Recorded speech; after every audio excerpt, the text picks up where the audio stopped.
Peoples of the universe, please attend carefully. The message that follows is vital to the future of you all.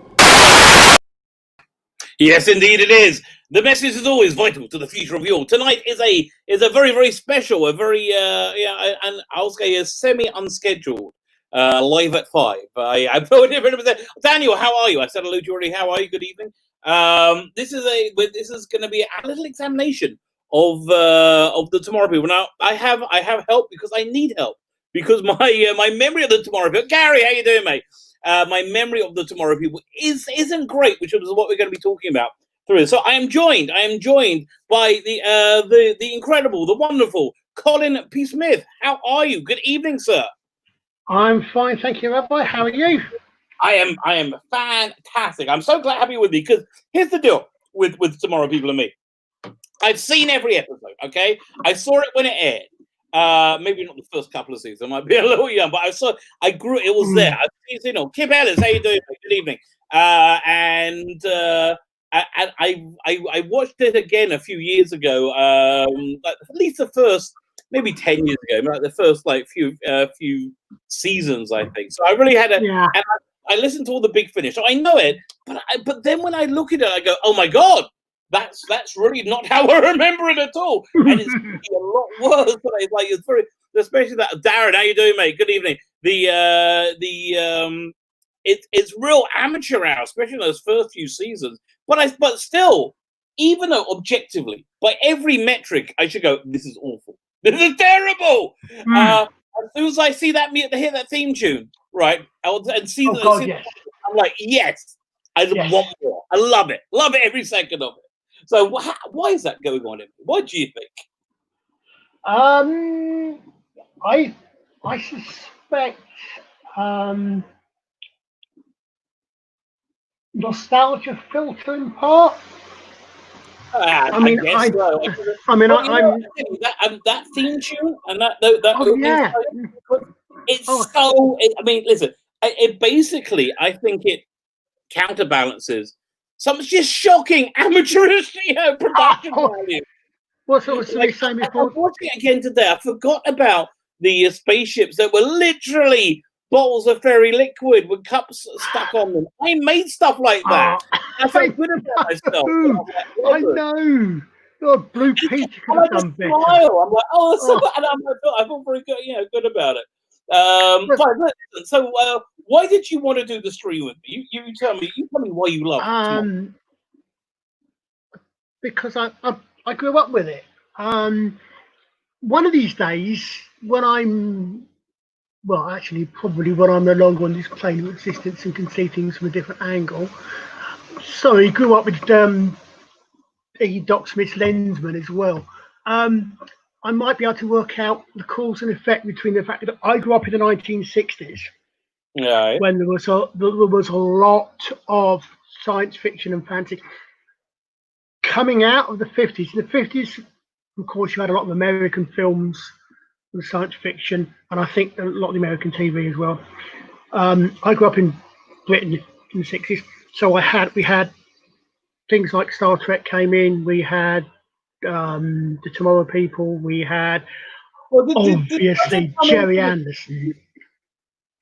Did they start until the 70s? I didn't think England had them for a few years. I'm not sure when we had them. What the one thing that always amazes me about Star Trek is the thought that still to this day makes me go, wow, is the fact that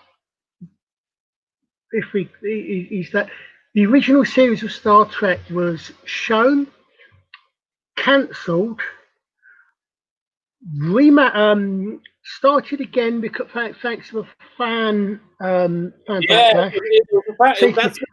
Cancelled again. Yeah. So whole thing cancelled again, and all that happened before my sister and I were woken up to watch Neil Armstrong set foot on the moon. The whole of Star Trek was done. It was finished before the moon landing. That is something that still makes me stand back. Well, speaking of being cancelled, I always got the feeling with the Tomorrow People, and we're going to give an overview of what it is in a second. Yeah, but sure. I want to have a feeling of the Try Tomorrow and keep it close. Yes, it's going to be tough. I always had the feeling, though, especially from like season 4 onwards, that they always amazed that they came back for another year. Like, really? We're renewed? Well, really? Okay, I'll just make some. Yeah, I can see Roger Price going, really? They want more? Yeah. Why don't we get the kid in from the band? What's that band called again? That Michael. What? Flintlock. Yeah, why don't we just completely change the show and make it like the Monkeys with John? They have superpowers. And we're going to call everybody the same name. Mike's still Mike. Get your DVDs out and watch the extras. That will answer that question for you. Literally. I mean, as I was saying, when I first started collecting DVDs back in the early days of DVDs, there were 2 series I set my sights on collecting: The Tomorrow People and Robin of Sherwood. Well, there you go. And I went for those ones. You're still a young man and you've achieved your life's ambition. No, I haven't. I don't think I've still got actually, yes, I've got all of the Doctor Who original season target novelizations. Wow. No, I haven't got them all as audios. I've only got them all as ebooks. Okay, sorry. Come the apocalypse, I'm coming round to your bunker. Okay? You sound like we have stuff to keep us busy. Fine. Let's talk about the Tomorrow People. The Tomorrow People, the premise of Tomorrow. And God, you can correct me if I get this wrong. No question.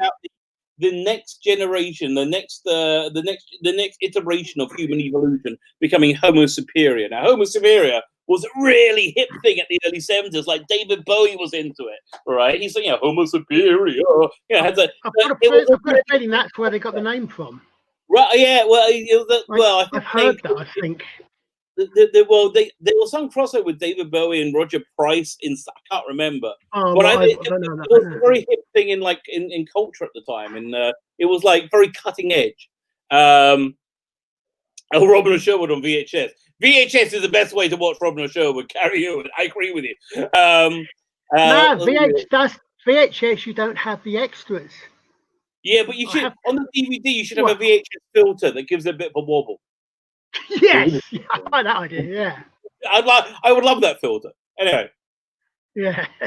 So the Tomorrow People are a bunch of kids, right? They're kids. You have to be between the age of 10 and 20 to break out as one of these new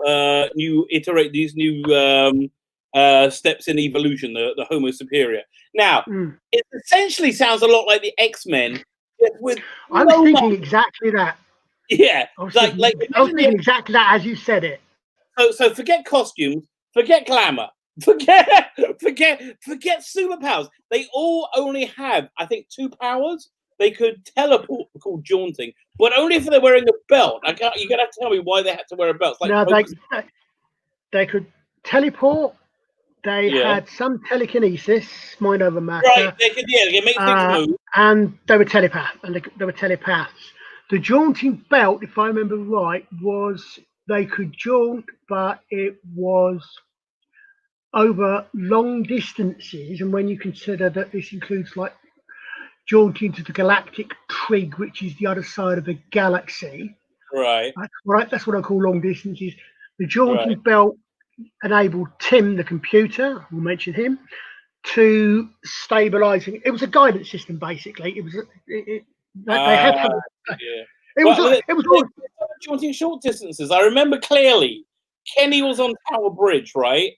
Kenny was on Tower Bridge, and the policeman said, "Oi, you get down there, you scallywag, you oi!" Yes. Okay, opposite, he jumps off Tower Bridge. The poor policeman defecates on it over himself. Clearly, he thinks he killed himself, right? And then he vanishes in a haze of very, very cheaply done teleporting effect. Oh yes. So so the big bad of the Tomorrow People. Okay, for them, let's say more about Tomorrow were led by John. John is an uptight dick. Imagine like the hippie revolution, and you have John, right? Oh dear God. So that's John. And the initial lineup was John. There was Carol, who was like honestly, if she was like functionally retarded and John was her carer, I wouldn't be surprised. That's how they wrote like. I hope Nick Young and Sammy Wynn will never watch this. Listen, they did good. Look. I love them. Here's the one thing. Everything about the Tomorrow People that I think was specific, I go, oh my God, that's awful. But everything, but I love it. I'm like, oh my God, I can't get. I'm like, now I want to watch it, again. So anyway, so they have Carol, you have John, and who breaks out in the first? Is it Ken? Stephen. Ken is not till the second year, is he?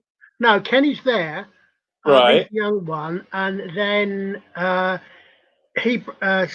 first story, Slaves of Jedediah, is Stephen's breakout story. Right. Then at the start of each season, they have a new Tomorrow person breaks out. Right. So they've got. I mean, it's as Nick Young puts it quite well in the making of that. They've got this thing. They've got to try to keep the youth, keep the interest, and they've got the. I mean, geez, don't forget. The suggestion is that this isn't a blink and you'll miss it. Blink and you'll miss it. This is, in some ways, this is the universe reacting. However you can, but this is, as you say, this is the next stage of human evolution coming along, and it's not going to come along 1, 2. Right. It comes along. This comment was hilarious. Kenny got stuck in the lab a lot. Yeah, he did. Yes, he did. Yes, he did. And what's her name? What's another Elizabeth. Yes. Elizabeth one time couldn't go on an adventure because there was nobody black on the planet, and so she'll stand out. They would have said you'll freak everybody out.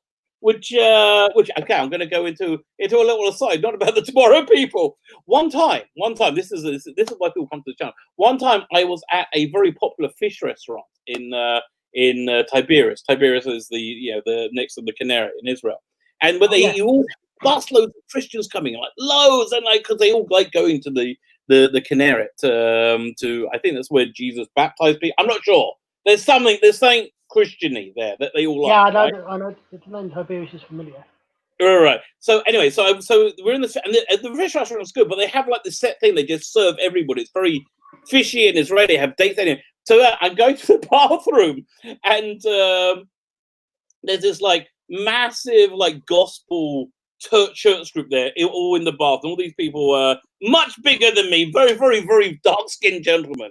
And I'm waiting for the cubicle because that's just the way I roll. Okay, that's the way a rabbi rolls. So I'm waiting for the cubicle, and so this other dark-skinned gentleman, and his friend says to him, "Well, what are you waiting for the cubicle for? You said you just needed to go and pee." He said, I don't want to scare the natives. He said in a very loud voice.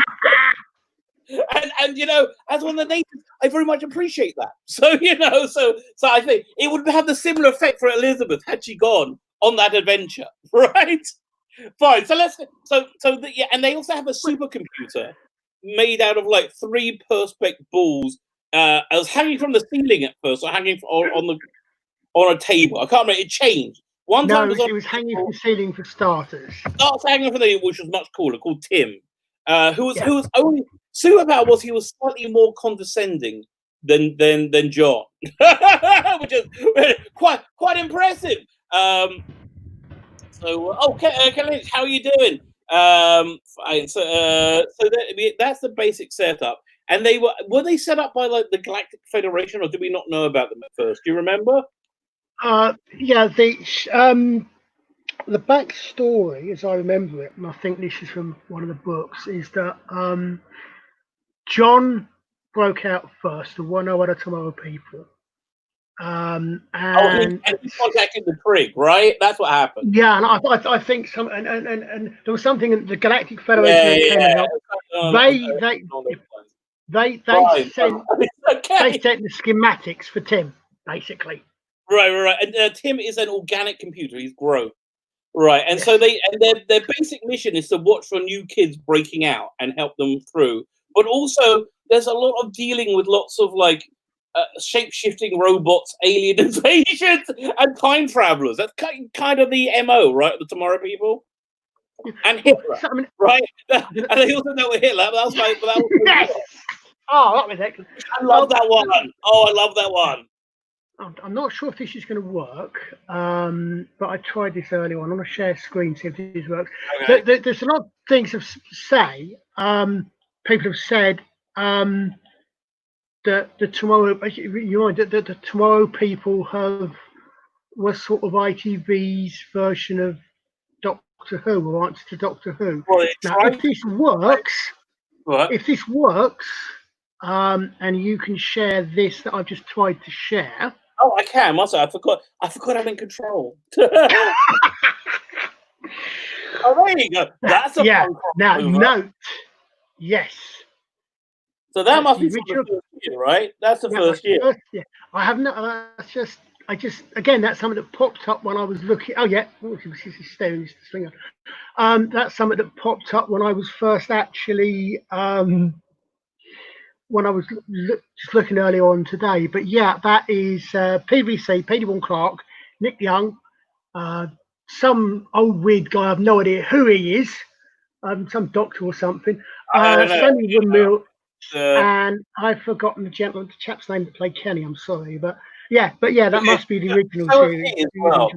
He's so unknown that even he doesn't know his name anymore. Yes. The odd thing is, in fact, that I'm not sure that quite a few of the guys. I mean, you look at Nick Young; he had actually got quite a background, and he had quite a few things afterwards. But most of them, certainly to tell from the, they're not in acting anymore. Right. Well, most of them weren't really. Again, these were kid actors. They were. Yeah.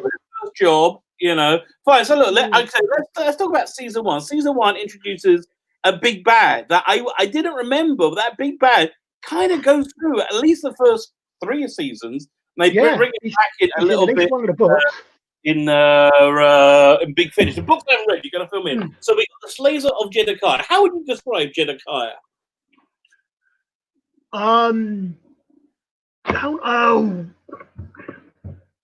Comedian in Doctor Who. Yeah, but just done worse, right? He's let me see if I can find a picture of it. It's okay. Also, we introduced a couple of non-Tomorrow People in this season, which we vanished. Ginge, and who else? Lefty, I think. Oh, yeah. I think it was Ginge and Lefty. You've ever seen, right?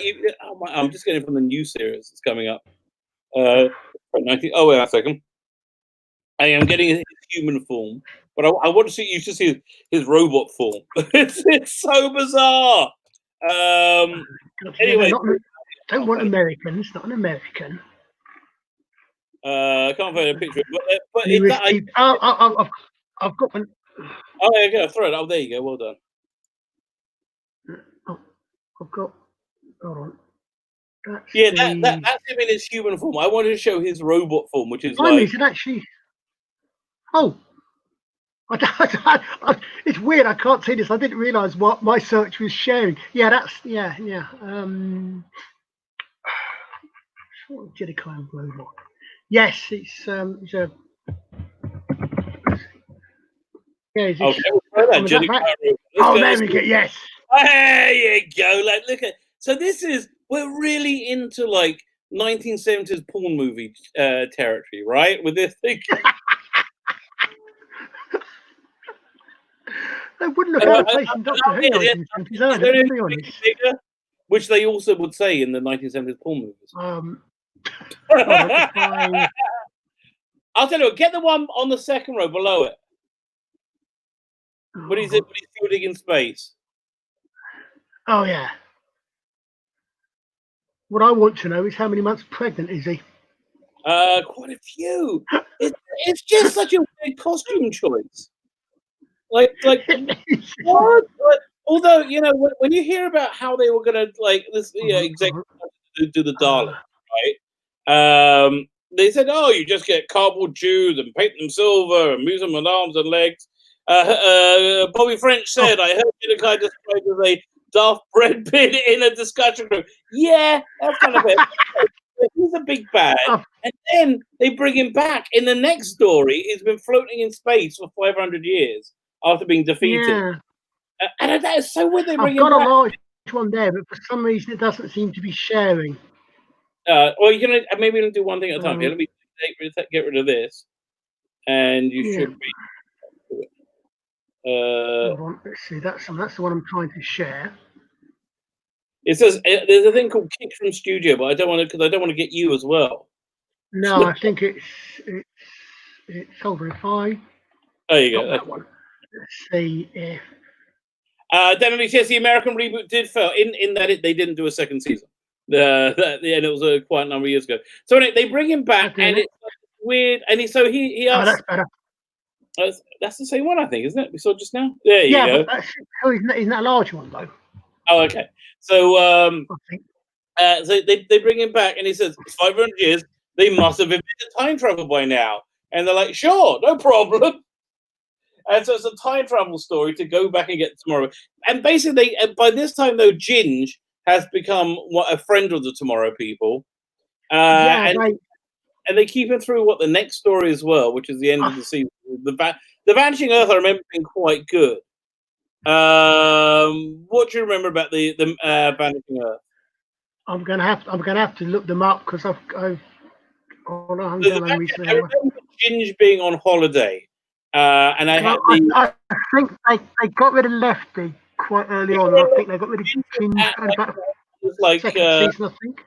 On this seafront thing with firing a gun or something at a target for there was a very attractive young lady whose attention he was trying to get, right? That's what I recall from it. But I think if we don't remember it, let's just move forward into series 2. Yeah. That's really right, because series 2 they changed everything up. They got rid of Lefty. Got rid of Ginge. They had Stephen was still in it, but what's left? Kenny and Kenny and Carol had gone. They'd gone to work for the Federation or something. I can't remember. Yes, they gone to the Galactic Trade. Yeah. Right, and then a new older Tomorrow person broke out, Elizabeth, in perhaps one of the best stories they ever did, which is the Blue and the Green. Did you know? Yeah. I didn't find out till later. That's actually based on real history. Well, we're living it right now, aren't we? No.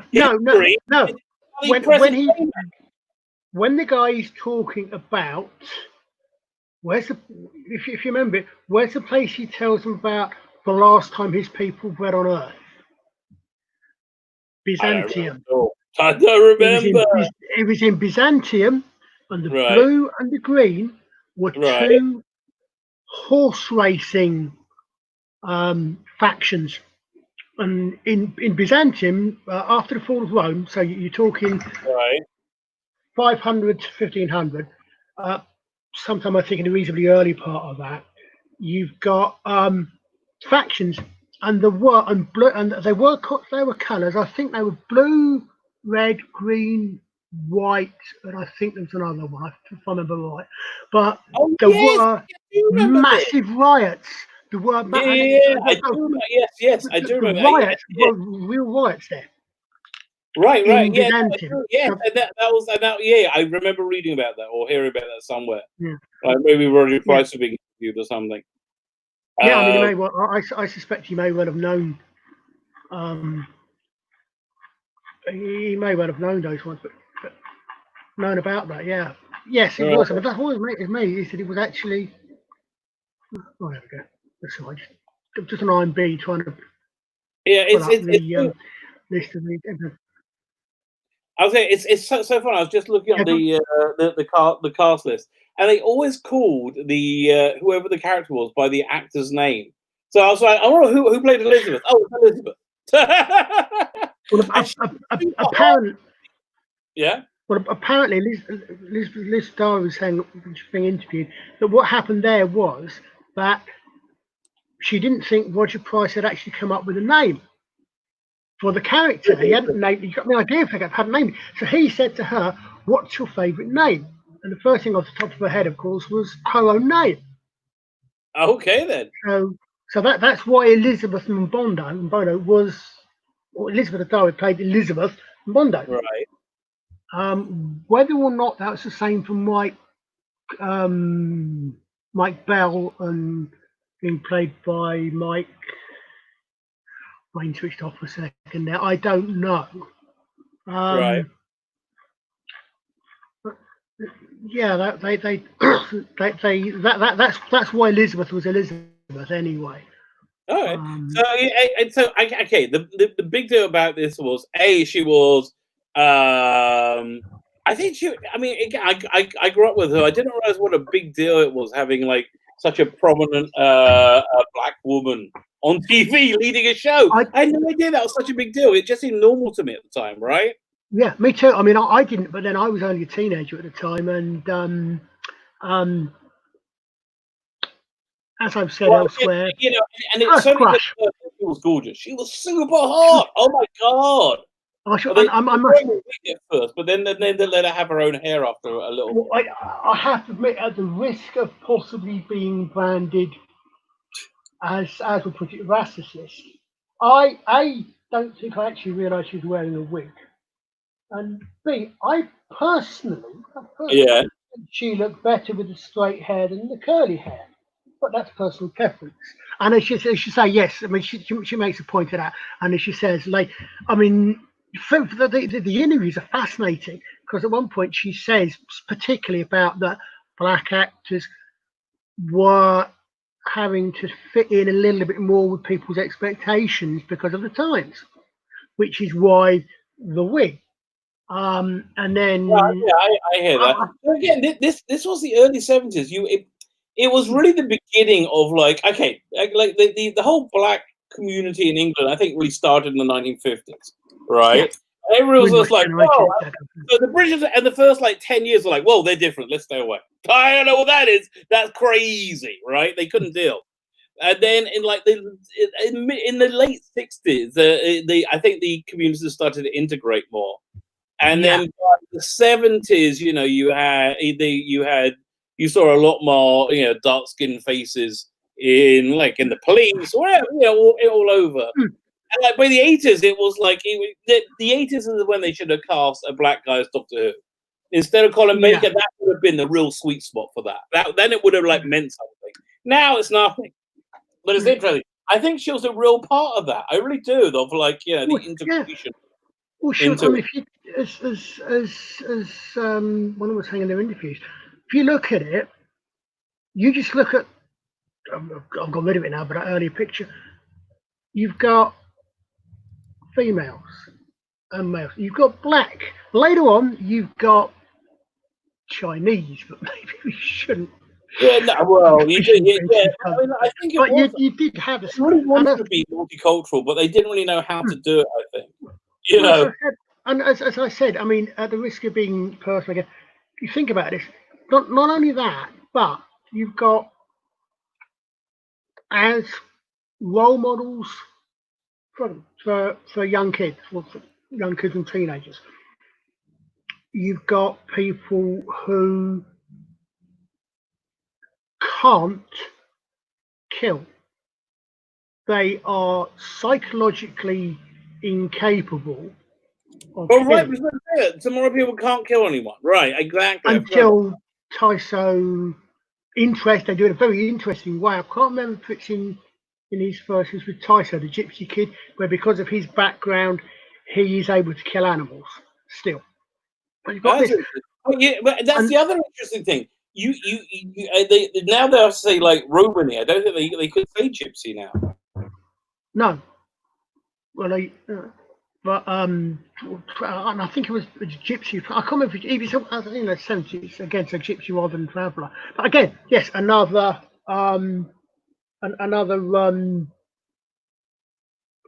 demographic, if you will. Right. Brought in. You actually saw. In fact, with Tyso, you probably saw more of Tyso's home life than everybody else's put together. But Tyso was only in it for a year, wasn't he? 1 or 2 years, I think. Tyso was the minute Mike turned up. They had his. No, they kept him. So I'm looking at now. He was in season 4. There was a whole season when Mike, Stephen, and Tyso were in it. But part of the reason that Mike was brought in was because I didn't realise this until I saw the actor talking about it, but that Roger Price was doing a lot with Flintlock, the pop group. That in my research just before we came on, I saw that, and basically it's like, wait a minute, this kid is kind of popular, the drummer, but then they just showed that he's not really a writer. He says, this kid is called Mike. He's a drummer in the band. He's really cool. I'm going to make him a character called Mike as a drummer in the band. Yeah. And then the band he's a drummer in will be paid by the same band. He's like, really? They weren't as such as we might expect. But that was deliberate. The point was to tie in the Tomorrow People with the popularity of Flintlock at the time. But what you then had, of course, is you then got Mike and Stephen in particular are basically pretty much the same character. They serve exactly the same point. And Tyso between seasons. Yeah, so they decided Mike was kept in, and Stephen and Tyso were literally just written out. Right. Overnight. Yeah, literally.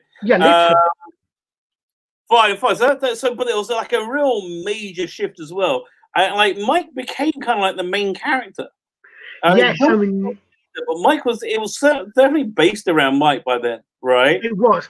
I mean, again, because I was watching him yesterday, so I think it was Pete Vaughan Clark said, after it became Mike Bell and the Tomorrow People. Right. But then in Series 5, which what year were we in now? 1977.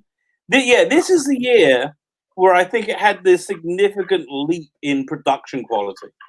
This was the year because, when I was reading about it, this is the year they changed producers, but the production values, the special effects, everything went from I think it was kind of like an amateurish thing up until now to being. I have 2 theories. It's like either he came in and brought up the production values to its a professional level, or the minimum production values that was considered professional went up. One of the two, So it's definitely much better from Series 5 onwards. I mean, I'm just looking down at the Dirtiest Business. Yes, I mean that was B or something. Yeah, that was okay. The Secret Service have discovered the Tomorrow People. Oh, we can use what spies they've made. Oh, right. This is the second time they dealt with that head on. See, that's the reason they had to remain secret, because they didn't want to become tools of the government. Yeah. And they saw that's exactly what the KGB was doing, which is an interesting way of bringing that in. Yes, yeah. And then, 2 or 3 seasons later, I think, they went back there and Jedediah killed the guy that was in charge of the Tomorrow People, SIS Link. But interestingly, you know who the chap is that was playing, what was his name? That was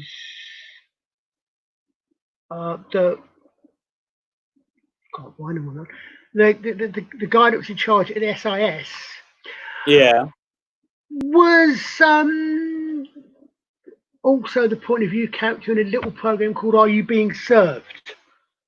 Oh, right, really? Whoa. Who was he in Are You Being Served? He was the what's the guy? He was the new guy, the assistant. Mr. Lucas, the one who took over from Mr. Lucas. Yeah, Lucas. No, he was Mr. He was Lucas. He was Mr. Lucas. Oh, he was Mr. Lucas. Yeah, naughty No, Mr. Lucas. Mr. Lucas, wasn't it? Yes. The young, yeah. Although I can't actually see now the I want to Lucas, watch the Are You Being for that movie? You got me in the mood for that now. Oh, yes. What's it? Well, yes, but we haven't got Mrs. Slocum's. said Elizabeth was a voice of reason. Rift in Time is my favorite. Yes, that was a good one. I do recall. Yes. Sent by Peter, the Time Guardian, stuck in the past. A Roman gladiators school and the future changed because of a steamhead. Yeah. Oh, yes. Cool. Yeah. They really filled out with good ideas. But like where we are right now is like really where I'm kind of like getting into. This is where I became aware of it. So I was like 6 at the time. So this is I think where I'm in the sweet spot. The Heart of Sograf. I'm just reading their synopsis. Yes. Mike's band gets a new manager who happens to be the leader of a cult that worships Sograf, an evil god, possibly even the devil, who will be brought back to Earth by the power that the band's music is producing. Okay, John comes under his malign influence and attempts to murder Elizabeth with the fresh hearts about to be broadcast to millions live. Only she is left to save the world. Well, I can't remember that at all. That sounds good. That's interesting. I thought I just listened to that. Oh no, that was the New Gods. Oh, very similar storyline in parts to the New Gods. Into big finish. Yeah, I'm thinking very similar storyline. Gods. I'm sorry. I say yeah. The Lost, the first one. The Lost Gods, isn't it? Yes, but very similar in parts. Very similar storyline in parts. That I think. So this one is interesting because Roger Price had managed to call a character not what her real name was. So you had a New Tomorrow person, Misako Kobo, played by Husi Hai, who speaks English, right? Correct. I mean, she really genuinely couldn't speak English. Yes. Which was so how did she get the job? How did that happen? You have any idea? I have no idea. That's got it. Okay, she was sleeping with Roger Price, then obviously she was stripping someone. Quite possibly. Somebody was stripping someone. Okay, that's how. Really, there's no other credible explanation. Why? Okay, so moving forward, we have the Lost Gods. That's all like about the triads. I remember the Chinese stuff. It was like Tomorrow People does the Talons of Weng Chiang, that kind of thing. But then you have my favorite one, actually two of my favorite stories, Hitler's Last Secret, in which Hitler was revealed to still be alive. And this was such this was the height of the 70s where Hitler had become a popular, evil, like scapegoat, like a popular, like devil symbol. And like Hitler was the most, like now it's been like made stupid by every screaming, everybody's Hitler. But like then it was like he was more like a comedy, evil, like he was like Blofeld, Yeah, but we've gone past the best ones. We completely missed season 3. Oh well, go back. Season 3 that's what I'm thinking of. Season 3 is where you first come across the SIS. That's the one with you got them. But then, you know why we went past season 3? A Man for Emily. Well, I was about to say, wouldn't by any chance have anything to do with the Fifth Doctor in silver swimming trunks, would it? A Man for Emily. Yeah. That was a weird one. That was where the price like, I would like to do comedy, but I like my comedy to be weird and uncomfortable. Yeah. Ableton and having take off most of his clothes and then talking in an American accent. And we'll do that for 3 episodes. I'm like, okay then. And we'll have his wife in there as well, just for the fact. Well, I don't know if it was his wife at the time. And they had kidnapped John or something to be their servant. Oh my god. It was really painful.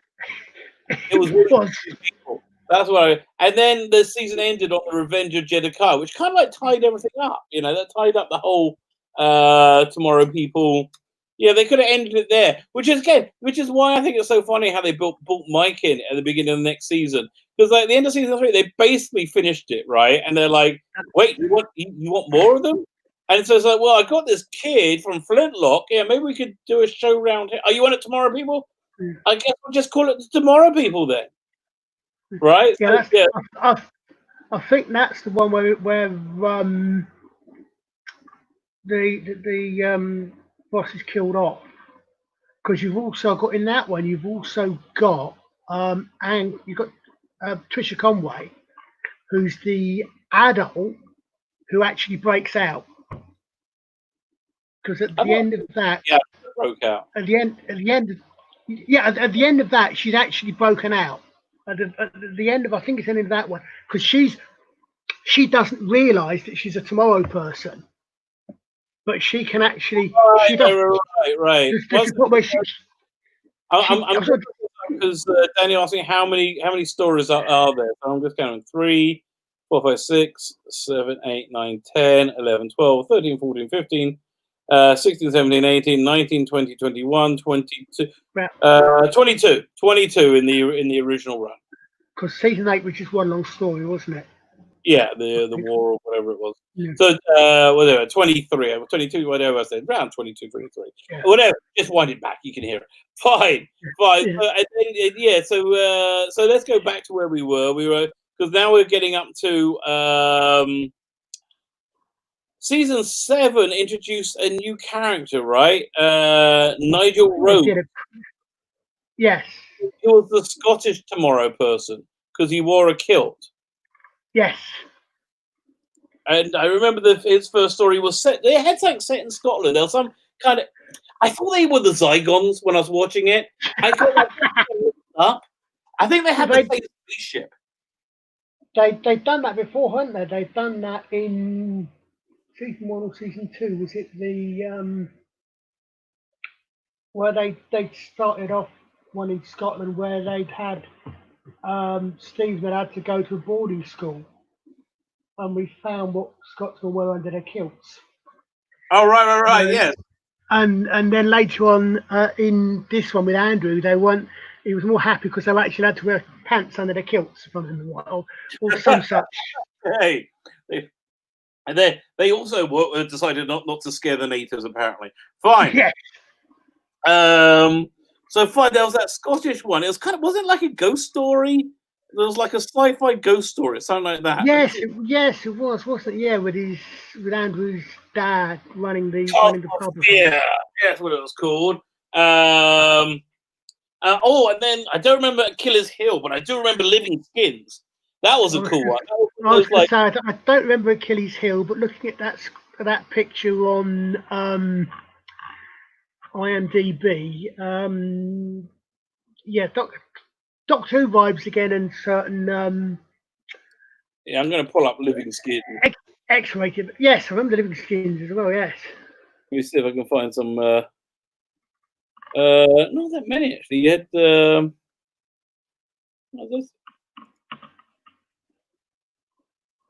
Okay, Living Skins is when you had these two really, really popular. You had this really popular like jumpsuit that everybody was wearing, right? And they turned out to be an alien invasion. Yeah, that actually happened. Where is it? Let me find. Is that sharing? I think it should be sharing. Good. So it's as big as I can make it. What else we got? So you have these like funky jumpsuits that all the kids were down for. Which turned into Rover from The Prisoner, apparently, by the looks of it. Oh yeah, didn't they at the end when they took these because they were weather blues? Here, there's another. They definitely look like. And then the aliens who had the jumpsuits, they wore these ones. I remember that. But it was actually I remember this film being quite good. This guy. So there you go. Oh, yeah, what episode is this one? Yeah, this is a very good example of. Okay, they're all getting up to that. Series 6, 7, and 8. The review. Who are those aliens? Let me look up 6, 7, and 8. I think that's the last set FC. Is that the? Oh no, that's the Argon Menace. Yeah, that's the one when they went into like science fiction. Yeah, I think that was like the Thargon or War of Empires. Okay, all I remember War of Empires, there was kind of like a dog-headed alien, and at the end he got he was given this really fast spaceship as prize for being a good guy. Oh, was that the right? Do you remember that? I was gonna say, yeah, I think was that the one where we had the American space station? The American space station, I think. Him hugging the galactic president, the Trig president, when he gave him the spaceship. Yeah, I think it was. They were definitely getting. I mean, that's another one I think where so please can we have a budget for special effects? Some of them were really. I'll tell you what though, we've had this discussion, haven't we, several times with the classic Doctor Who's and redoing special effects. How about redoing the idea of some of the Tomorrow people the same stories? You'd have to redo some of the special effects for those if you could do it. Everything. You would have to because it's not just the special effects that are bad; it's the editing that's bad. It's the filming that's bad. It's the cinematography. Like everything is right. And that's for a few seasons. Everything is just like shockingly low quality. Like so you'd have you put decent special effects in, it'll look weird. But like as it is, you're like, okay, it all fits together. 1 second, let's see who's calling.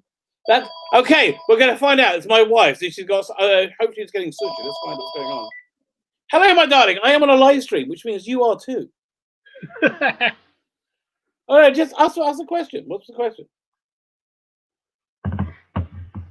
I do not want spicy mayonnaise, but I may want some teriyaki. Teriyaki will be fine. Thank you, my darling. Okay, the inquiring ones wanted to know. Thank you, darling. Love you. Oh, by the way, the American version. I remember the star of the American version was actually Stephen Amell's brother, and I remember seeing him something about taking the Mickey, but the Arrow succeeded, Birds of Tomorrow people didn't. Because it was Stephen Amell's brother. Yeah. Oh no. Okay, fine. So let's see where we were up to. So then the big finale was again the 4-part War of the Empires, which is that the one where you had the mushroom people in it? I think it probably was. I think so. Yeah. Yeah. So you had all these so that was basically up until you had like a quick revival in Australia in the 90s, right? They did the one season. I can't remember if that was actually was an Australian production, but my only real memory of it is that it seemed to star American soap opera stars because right. Like and it had Home and Away was their base in this one. Yeah, and they kept teleporting the sea instead of the spaceship. That's basically as I remember it, right? Yeah, I mean, I don't think I've seen it since. Right. So then we go to this is the last Tomorrow people were talking about because I didn't see the American version. We go to the Big Finish version, which is why we're doing this podcast right now. Because if you go to the video notes, you will find the. Oh, by the way, hit the subscribe button. For goodness sake, I'm like 8 subscribers away right now. Although it doesn't go, sometimes it goes down. It's like or up. It's like that always freaks me out. Let's see how 8 subscribers away from 1,000 subscribers. Hit the subscribe button. Or find somebody else to hit it before you've already done that. Managed to keep the rabbi talking for nearly an hour before he said hit the subscribe button. Yes. Yeah. I'm too bad. How did you do that? Oh, no. I wish I was more so. You know who I wish I was like? It's a habit, isn't it? Even Sliver is so smooth on his podcast, on his channel. Aha, join us. I can't do it. He's so smooth. It's a habit. I mean, you look at, you've got, that's your catchphrase almost. Please like, share, and subscribe. You've got Gary does something similar. A lot of YouTubers, I suspect, having done a bit of performance when I'm doing reenactment myself and talking to the public, it probably gets in. It's a habit. I don't want to say it's a crutch, because that gives all sort of idea, but it's a hook. You can do that, and that gets you in. That, you do that, and then that's your way into the YouTubing mode, perhaps. I'm going to say like that. 100%. That is the case. I'm just going to try and find a bit. I'm on Wikipedia right now, looking at their Big Finish tomorrow, people, and I want to see if I can find a better guide, because I couldn't actually find one on Big Finish's own page. Oddly enough, I did find a reference on the TARDIS wiki page, which is one I normally quite often use for Doctor Who. Right. I did, because I've actually got the quick synopsis of the stories. But what I normally do is I keep, just for my own interest, I keep the cast list as well, and I didn't find the cast list. I'm looking at a bit of it right now. Okay, fine. So they started off with a 4-story season, the 4 release. The first one was called The New Gods, which you can download right now. Go to the video notes, and the link's right there. Download it, because you can't buy it anymore. It's gone. So this is John. He's a Roger. He's still in it. But who else do they have in it? There's nobody else from the original cast in that first one, right? No, there's Eleanor, I think, and Peter. I remember right. Hold on. I'm on a site called. I'm actually on the tomorrowpeople.com fandom.com wiki. Which you got John, Alan, and Paul. I know Philip Gilbert. Oh, yeah, fine. It's Tim. Philip yeah. Gilbert's Tim. I wasn't counting Tim. Interestingly, you see the second lead, Helen Goldwyn. Yeah. She like what's her name? Forgotten the lady's name. She does a lot of producing, the same as the lass that plays Benny and was Ellie, Lisa Bowerman. Helen Goldwyn does a lot of producing for Big Finish, directly for Big Finish now, more than acting. Yeah. You see her name on a lot of things. So anyway, this first release. And then you've got all of the character breaking out. First release is John, and you have a new tomorrow person, Eleanor and Paul and Gil. But this first one is basically about these aliens that want to become that need to be worshipped, and it's basically about celebrity culture, which is I thought was kind of nice. Yes, it is basically. Yeah. In fact, I got the blurbs from all here. So the second one was The Deadliest Species by Gary Russell. The Galactic Federation is at war with a rapacious Sauron Empire, and losing 2 Federation ambassadors negotiating a peace treaty have been kidnapped by the Saurons. One, however, has escaped and joined forces with the anti-Sauron rebellion on the planet Dash. Oh god, this is a bit complex. He head back home to Earth, and his friends John and Tim of the Tomorrow People pursued by vengeful Saurons. Oh, so this is the one where they bring in. Do they bring in who else?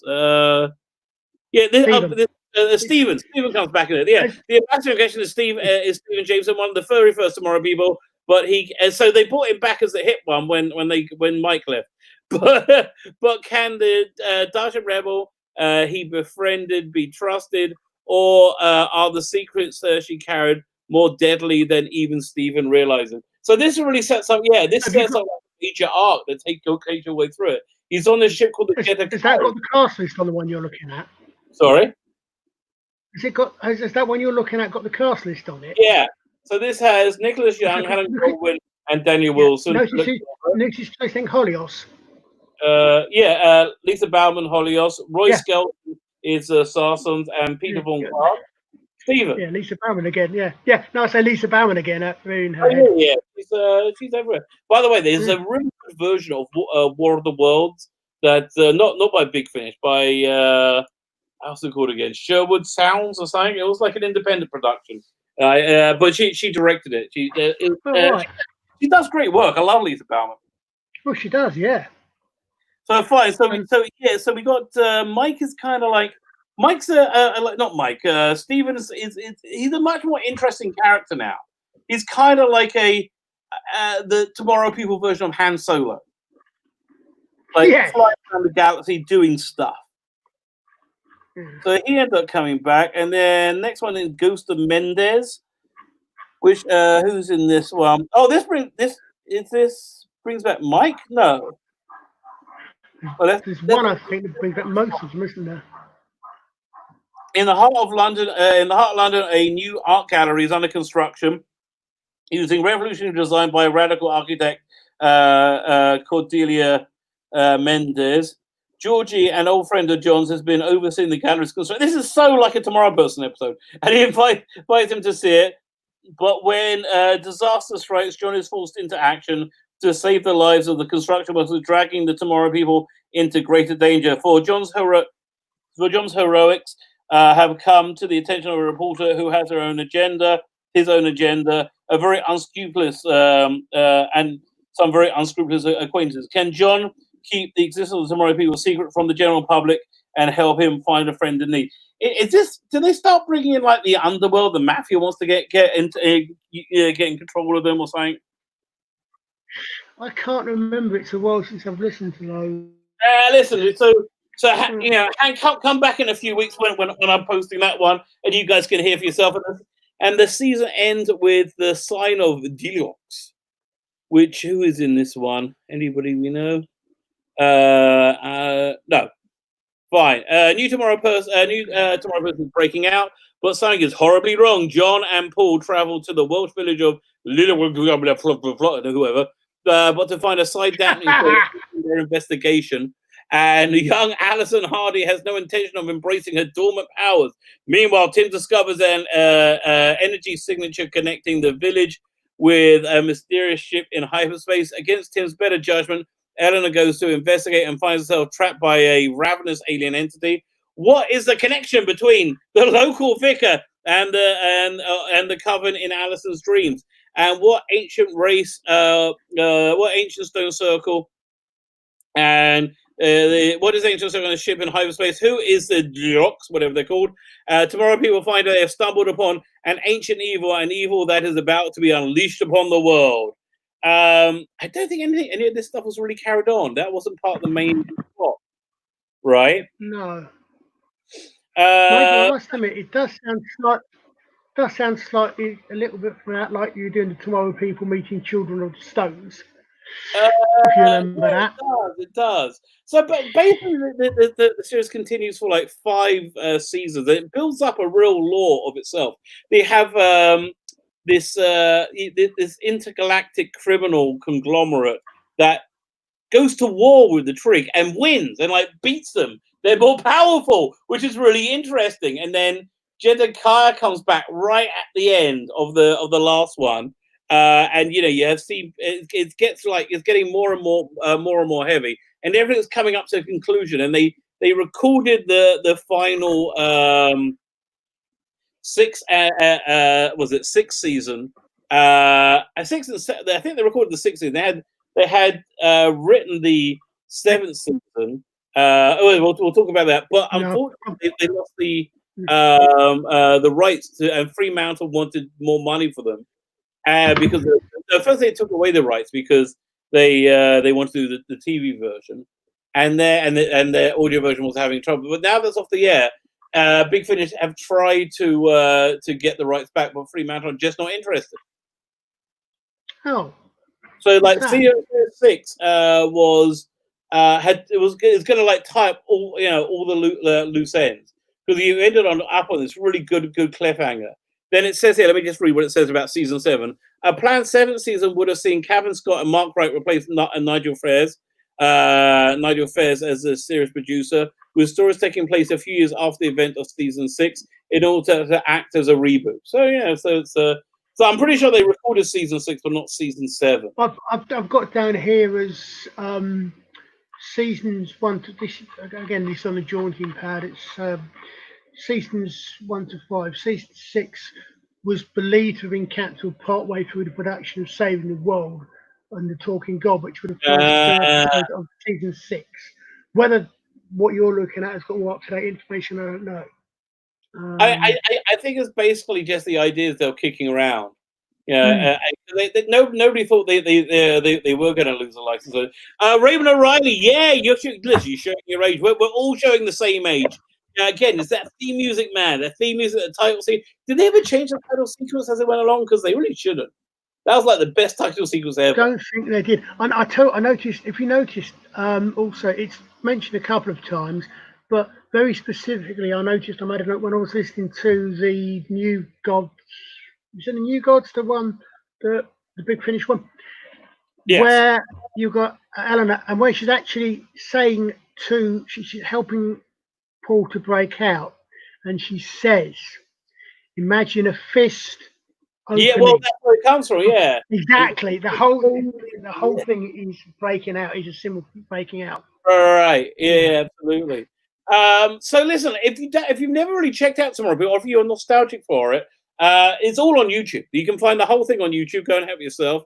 I would say, listen, honestly, to get through the early seasons, you got to really be into vintage TV. I think my memories are better than the reality.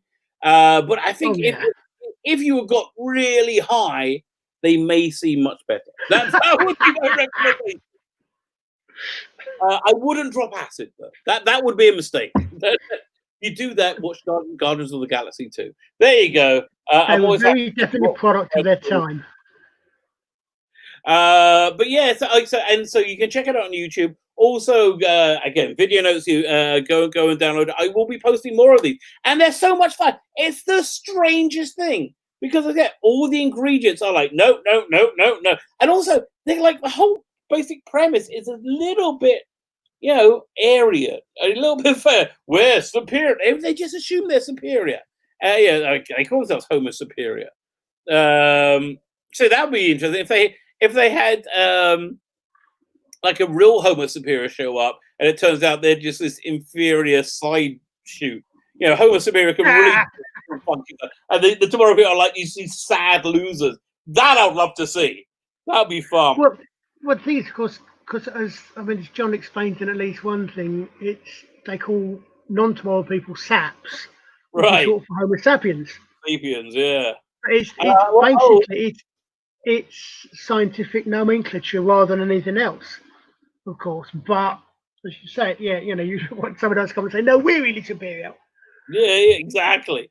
I'll say Bobby D. French. You saw it on Nickelodeon. So interestingly, that the reason they ended up on Nickelodeon is they came, I think, as a package with the Benny Hill show. Wow. So the reason Benny Hill got well known in America, they basically got the Tomorrow People as like a free extra on top. From what I understand, like Nickelodeon were trying to change to have some more like scripted drama. So they just bought the 68 episodes or whatever it was. Nickelodeon was showing. It's crazy that they were on there. Right. So that's another classic theme though. Check it out. Another classic theme though. They're Benny Hill. Yeah. Oh yes. Fine. Colin, do you have anything you would like to add on the Tomorrow People? One of the first ones I know that actually he says reaching out and putting his hands on the ones he could find. He even had spin-off books. Yeah. I think there were 4 spin-off novels. One for the first 3 or 4 series. Unfortunately, one of them, One Law, is literally novelization of Mike's first story. But they're quite good as well. Because again, you've got, as with any novel rather than TV show, you've got internal monologues and backstories that you can't tell. Right. And again, if you could, I don't know if they're available anywhere. They're all quite old. I don't know if they'll be available anywhere on as ebook on some sites somewhere or not. I don't know. Yeah, I know. You have to trawl the internet. Who knows? Yeah. Go on the dark web, see what you can find. See if you can find the dark web. My wife's big into watching The Blacklist at the moment. That's why then they keep talking about the dark web every other. I've watched about the first 3 seasons of that, I think. Yeah, I was out after the second season, I think, or maybe I was like, yeah, I'm done. Sort of just drifted away from it a little bit. Right. Hey, I think this is everything you need to know about the Tomorrow Bill. I want to thank everybody for coming. Thank you, Bobby D. French, Raymond O'Reilly, Daniel Leach. Who else is in the chat? I saw more people. Colin P. Smith, are you also here? Thank you for joining me. Gary Hewitt, Cal Lynch, Gary Hewitt, I think I already said. Darren M, Kip Ellis, me, and Streamer. Thank you all for coming, and thank you for co-hosting this with me. I really needed your help. I'm really glad you're here. Again, 8 subscribers. I need 8 subscribers. I don't care where you get them from. Go and find them for me. My name is Phila Beck and the Rabbi from Another Planet. Please like, share, and subscribe, and have yourself a fantastic day. Now, I'm hitting the off button, but you never